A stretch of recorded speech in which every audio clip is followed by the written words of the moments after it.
Hello everybody, it's Spectacular, the Silver Stacular. I'm going to go through $150 face value of junk silver, constitutional silver, 90%, whatever you want to call it. We're going to go through it. Here we go.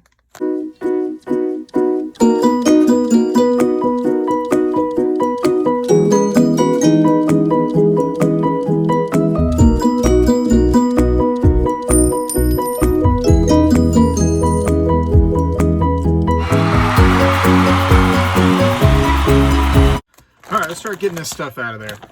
It was separated in a couple different bags, it looks like, for me. So here, gee willikers. Here's one that has all half dollars. And here is one that has all mercury dimes. So let's go with all the mercury dimes. Actually, let's take this out right now. No offense to the coin mat, but I gotta remove you. Let's get the mercury dimes out here. So these are all mercs, and these should be all Walking Liberty halves and Franklin halves. So I probably should have did this in sections, but here we go. I want to see what this looks like just all out and about. It's heavy, I'll tell you what. It's a heavy load right there. I'm not the guy on YouTube that says, hey, you should buy silver, you should buy this and that, and then doesn't do it. I love this stuff. Here's actually another bag that I finished of half dollars. This is all Walking Liberty half dollars only. You don't believe me, I'm going to show you, because that's the way I roll. Here's a random handful, and they are all Walking Liberty half dollars. So there you are. I got some gloves on. I like to keep some of that nastiness off of my fingers, the smell, and you'll see what happens to the gloves after I'm done playing with all this constitutional silver. But here we go. I guess what I'm going to do is, I probably, like I said, should have separated it different at first, or just kept the halves out for a moment. But I'm going to go through all these dimes and see if I find anything interesting. And I'll get back to you if I do. How about that? And also, by the way, I am trying to still fill this Mercury Dime album. So there's a few slots that need to be filled. So hopefully I can get a few of those little spots cleaned up. As you can see, like for instance, 1942s with the 2 over the 1s. Those are going to be hard to find, I think. 1942S, 45S. You know, little simple things like that. I just haven't come across them yet, or I looked past them. All right, so already after, I don't know, probably $15 face maybe-ish so far, I was able to find a 1945S, which fills my spot. I don't know why I was having such a hard time. 41, almost 42 million of these were actually minted, but here we go regardless. Maybe I just overlooked it. All right, so as you can see, I got the 1943 to 45 section here complete, so that's pretty cool. And then lastly, the light's not going to work with me on this one. Let's see. A 1924 Denver. So 1924. Let's head to the front of the book. Boom, that'll help me fill that spot. And let's get that in there real quick. Just for the fun of it, because that's all I'm doing this for, is for the fun of it, because I love it. And bada blam. Bada! There we go. So a couple more spots filled. I'm going to keep this to the side so that I do not forget. And I'm going to keep going. Let me just zoom that back out. What am I doing? Man, I see a couple of these Franklins as I'm sitting here, and I want to look through them so bad. There's like a couple that are just beautiful. Look at this one. What? I'll get back to it. I know. I really want to stop what I'm doing here and get into that. But if I do that, I'm going to lose my train of thought. I don't want to do that. So let's keep going. Let's keep going a little bit. I don't need that one. Some of these are scratched, man. It's so sad. This one right here, look at this. Look, what is this? What has this little coin been through? And for many people, that's the allure of coin collecting, is like, what happened to this coin? Where has it been? Who held it? You know, all kinds of things go across your mind as a coin collector. Where was this coin at, man? That's just so much fun for me. You know, somebody asked me actually today, and they said, hey, and this was actually in person. They said, don't you make good money doing all that stuff on YouTube? And I said, yeah, there's money to be made for sure. Am I making good money? No. Like if I had another job, be making way better money. But I said, what I'm doing is I'm collecting coins. And if I have to show off what I'm doing, my little hobby, as I'm doing it for other people, and get them involved, to me, that's a win. That's fun for me. You know, getting into the hobby and getting other people involved, or, you know, talking to other people and seeing what they're doing. And when I get like the messages from people saying like, hey, you know, you're one of the people that got me, you know, involved in collecting coins or stacking silver and gold, I'm like, yeah, man, that makes me feel good, you know. It's like the first person that ever told you like, hey, you should have a bank account. It's kind of like that, you know. That person probably is in your head going, you know, you're kind of like going like, wow, that, you know, what a good job that person did to kind of tell me, hey, I got to start, you know, having a bank account, or I got to start getting into the stock market, or I got to put some money away for a rainy day. You know, I want to be that little angel on your ear, not the little demon, that little angel. So anyways, I'm going to keep going through these as I find something, or if I find anything, I'll just go ahead and start the video again. All right, so you may be wondering kind of like, what am I doing? What am I looking at? I want to go over that just real quick. So I always keep a red book handy, and this is an older one. Doesn't really matter for me so much because I'm really kind of more curious about the mintage numbers. Easy at a glance to see those. So as you can see on this side of the book, you can see the mintage numbers. Now you can see some value here, but the red book is notorious for not having very accurate prices. Look what my gloves do when I touch these things. Ugh. That's why I wear the gloves.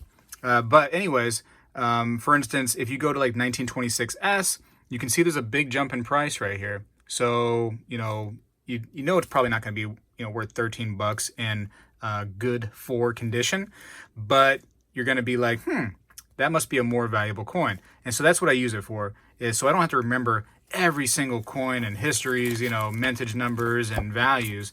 I can kind of cheat a little bit, go back to the red book and use that. What do I do? So I'm trying to fill that book, obviously. So if I find one that I need, I'll look at it and just see real quick. Let me put this on camera so you can see kind of how I'm doing it. And I'm getting close. I've got this bag done so far, and I've got just a few more left. But I'll look at each one and I'll see, you know, what it is. So for instance, I need a 1936D. This is not a Denver, this is just a 1936. It's got some issues with it, so I wouldn't keep it anyways. One of the first things I do for the Mercury dime is I look at the reverse. And if this right here has bands all over it, and I'll try to show you one of those real quick so I can give you an example. Here's one that is a little bit better. So not the greatest, but you can see how it has the diagonal bands that come right across this little fasces right here. And it also has this horizontal band right there, and vertical bands. So now the vertical, I believe, is the ones that are kind of like the lowest part of the coin, and then you have the horizontal and the diagonals, which were pretty much the highest points of the coin. So if you see those fully intact, you just kind of can gauge almost immediately that's a better condition coin. And then I'll, you know, look at the front and see how that looks. But for me, Mercury dimes are very easy to tell condition based on the reverse and then flip them over. So I'm kind of doing that. I'm also keeping any older coins. So here's one from the teens. I'm keeping the 20s as well.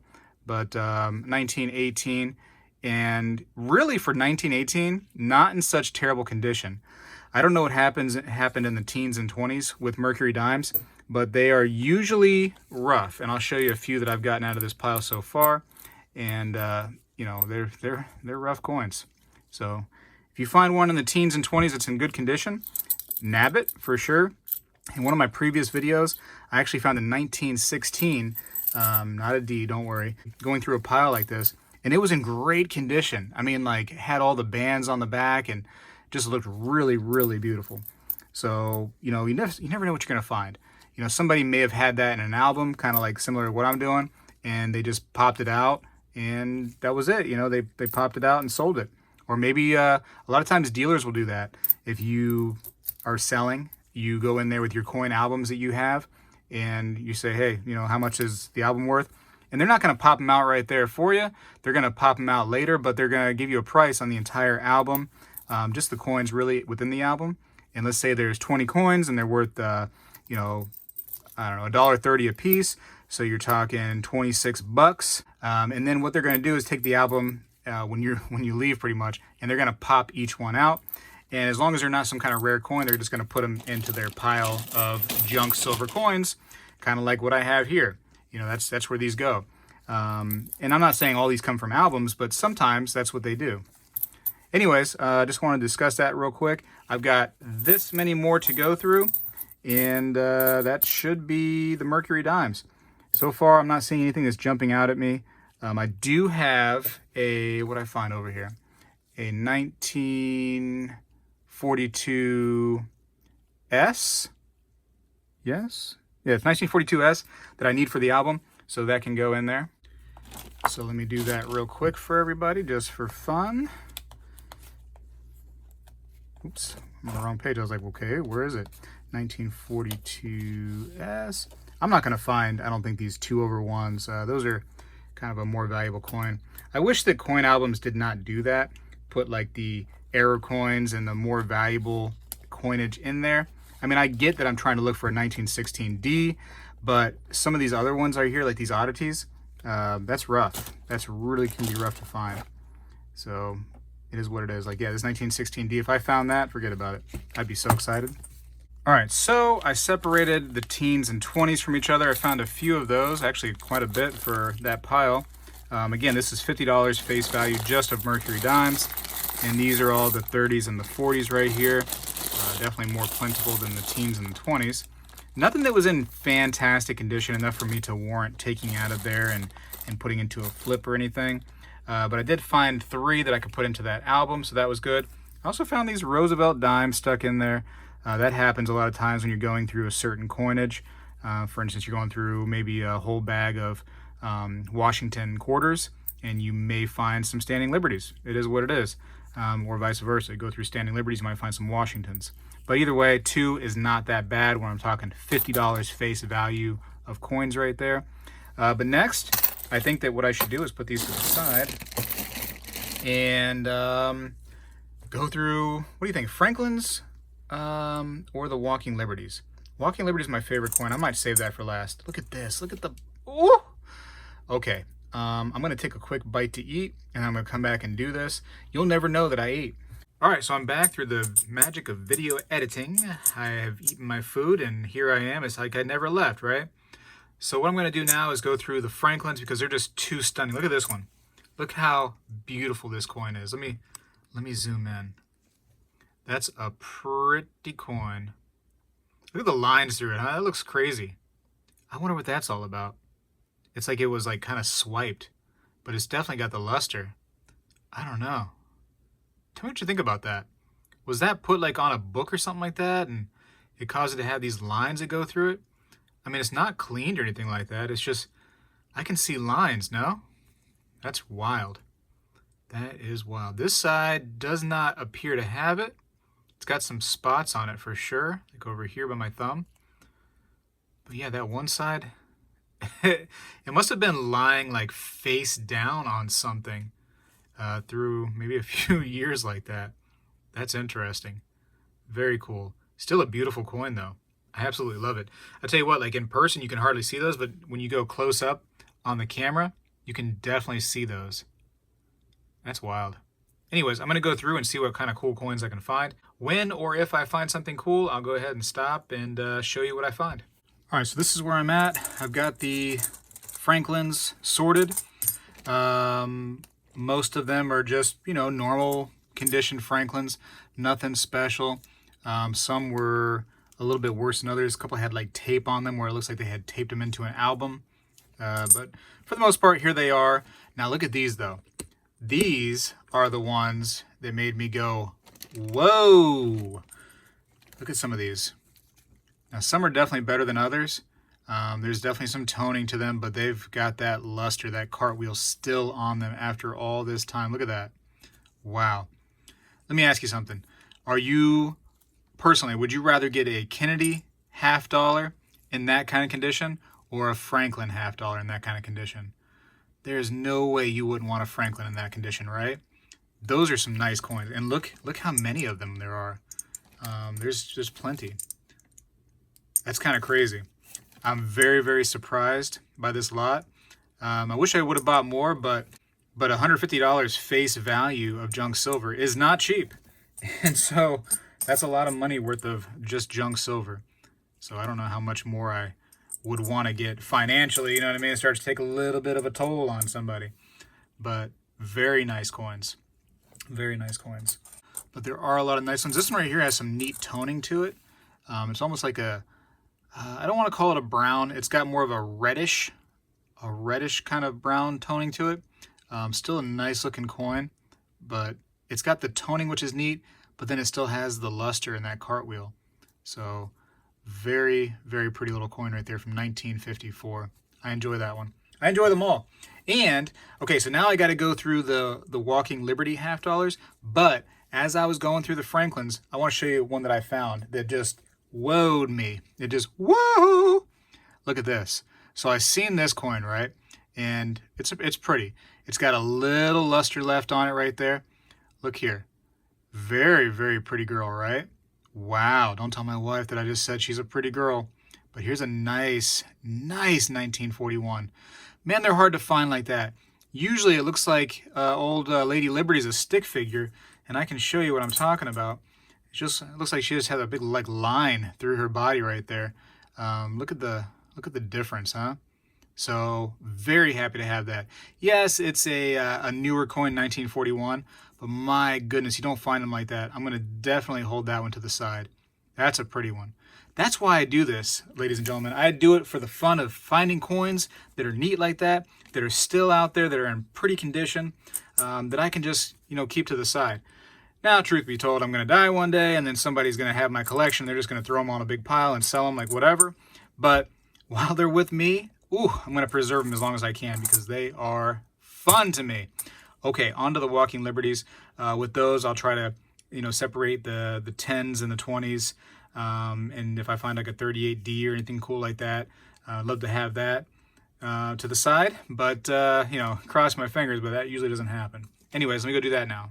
All right, so just for fun, we'll go over some of these Walking Liberties together because that's what we do, right? There's togetherness. We're just talking and chatting. Every time I see one of these 1938s, I gotta give it a double check. This is not a Denver. If it was a Denver, a little bit more valuable. What I'm doing is kind of going 40s, 30s, 10s, and 20s. So I've got a couple 30s and a couple, I should say, a few of the teens and 20s, and what do I got? 5 of the 30s so far.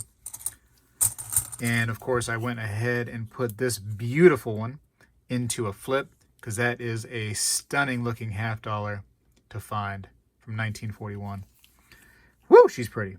1942, that's a rough condition.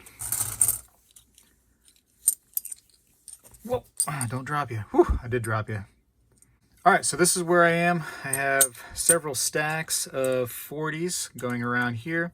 Here's a stack of 30s, which is no longer a stack because I just did that, and a stack of 20s and teens.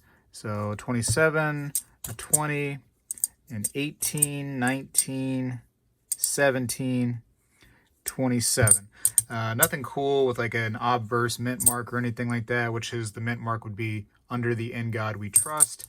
But, some older coins, and I'll keep them separated. And the condition is usually rougher on these teens and 20s, but that's fine. I'll keep them nice and separate and keep the 30s separate and probably keep these 40s separate. These will actually probably go into my bag. In fact, where is my bag? Here you are, bag. Oh. Which is something I just enjoy doing, is seeing how big I can get this bag. It says U.S. Mint quarters, but no, they're not quarters. They are Walking Liberty half dollars, and I'll show you by dumping the rest of them out. Let's see. It's fun. It's fun to dump them and then put them back and then dump them and put them back. So yeah, a big mess right there, right? So there we go. Oh yeah. Isn't that fun to look at? Things deep. So I just want to see how ridiculous I can get this bag and go from there. That's the fun of it, right? So anyways, I found some cool stuff. I thought finding this right here was definitely a highlight. Finding those really good condition, I'll show you real quick again. Franklin half dollars. These are awesome. And, getting a couple spots filled in my album for my Mercury dimes, that's what it's all about. So hopefully you're finding some good stuff. I know the prices are outrageous right now. Just, you know, little by little, as much as you can, you know, stack away and collect away. You know, whether you're a stacker or whether you're a collector, you have a spot just for you on my channel. So I try to do a little bit of everything to appease multiple different types of collectors or hobbyists. So anyways, I'm rambling on. I gotta go. Look how gross these gloves are. This is why I like to wear gloves when I touch this stuff, because, you know, because of that. Anyways, I gotta go. Hopefully you enjoyed it. Thumbs up if you enjoyed it. Subscribe if you haven't. Share the video with others if you'd like. You know what I mean? Show them how much fun it can be to collect coins and go through old history right here in our hands, just like this. And don't forget to leave a comment. Spectacular is out.